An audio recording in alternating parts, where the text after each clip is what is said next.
Maithili express की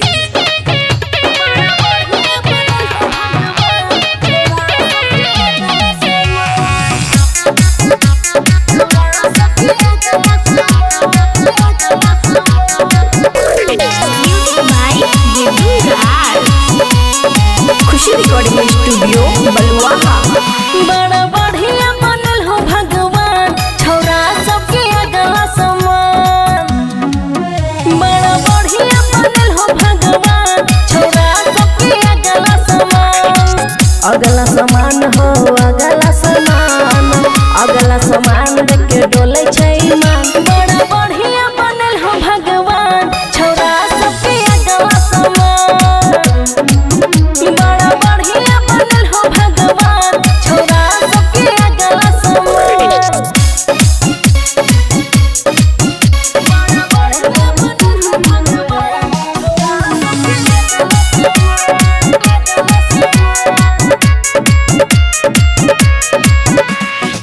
छौरा के दिल हो बड़का खजाना, छौरी सब देख के भेल दीवाना। हाँ, छौरा के दिल हो बड़का खजाना, छौरी सब देख के भेल दीवाना। बड़ी बढ़िया बनल हो भगवान, छौरा सबके अगला समान। बड़ी बढ़िया बनल हो भगवान, छौरा सबके अगला समान।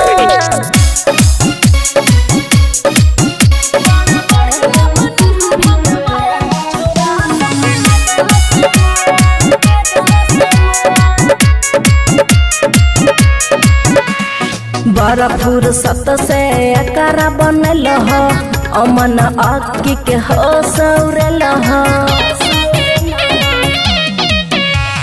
बड़ा फुर्सत से एकरा बनल हो, अमन अक्की के हो सौरल हो। बड़ा बढ़िया बनल हो भगवान, छौरा सबके अगला समान।